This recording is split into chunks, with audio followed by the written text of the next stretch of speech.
নিউজিল্যান্ডের বিপক্ষে সিরিজ জয়ের হাতছানি এখন বাংলাদেশের সামনে। প্রথম ম্যাচে দাপুটে জয়ের পর আত্মবিশ্বাসের তুঙ্গে ছিল টাইগাররা।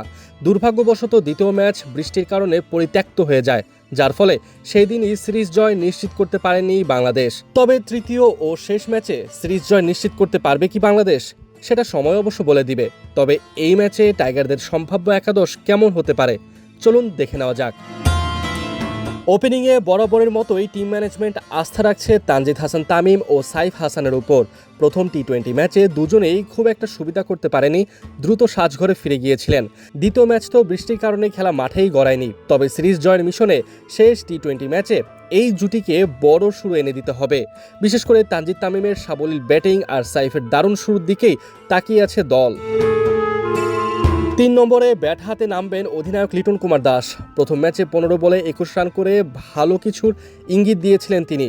তবে অধিনায়ক হিসেবে তার কাছ থেকে আরও দায়িত্বশীল এবং লম্বা ইনিংসের প্রত্যাশা করছে দেশের ক্রিকেট ভক্তরা।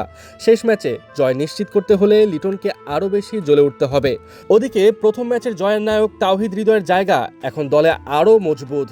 গত ম্যাচে তার লড়াকু এবং পরিণত ব্যাটিংয়ে প্রতিপক্ষের বোলিং আক্রমণ একেবারে অকেজো করে দিয়েছিল। তাই তো শেষ ম্যাচেও হৃদয়ের চড়া ব্যাটিংয়ের দিকেই তাকিয়ে থাকবে ভক্ত সমর্থকেরা। মিডল অর্ডারে ভরসার নাম হয়ে উঠেছেন পারভেজ হোসেন ইমন। ইনজুরি থেকে ফিরেই গত ম্যাচে 14 বলে 28 রানের যে বিধ্বংসী ইনিংস খেলেছিলেন তিনি, তাতে করে দলের আত্মবিশ্বাস কয়েক গুণ বেড়ে গিয়েছিল। সেই ম্যাচে তার 200 স্ট্রাইক রেটের ব্যাটিংয়ের কারণেই টাইগাররা তাদের ব্যাটিং বিপর্যয় সামাল দিতে পেরেছিল। এর পাশাপাশি থাকছে শামীম পাটোয়ারি। এরই মাঝে নিউজিল্যান্ড শিবিরে আতঙ্কের আরেক নাম হয়ে গিয়েছেন শামীম। তাকে নিয়ে আলাদা পরিকল্পনা সাজাতে ব্যস্ত কিউইরা। দেখা যাক সিরিজের শেষ ম্যাচে শামীম আবারও কি জ্বলে উঠতে পারবেন। স্পিন বিভাগে বরাবরের মতোই বড় দায়িত্বে থাকবে শেখ মেহেদী ও রিশাদ হোসেনের কাঁধে। প্রথম ম্যাচে রিশাদ 2টি এবং মেহেদী 1টি উইকেট নিয়ে কিউইদের উপর চাপ তৈরি করেছিল। নিউজিল্যান্ডের বিপক্ষে সিরিজ জিততে হলে মাঝের ওভারগুলোতে এই দুজনের ঘূর্ণি জাদুই হতে পারে জয়ের চাবিকাঠি। অন্যদিকে পেস আক্রমণে থাকছেন শরীফুল ইসলাম, তানজিম হাসান সাকিব ও রিপন মণ্ডল।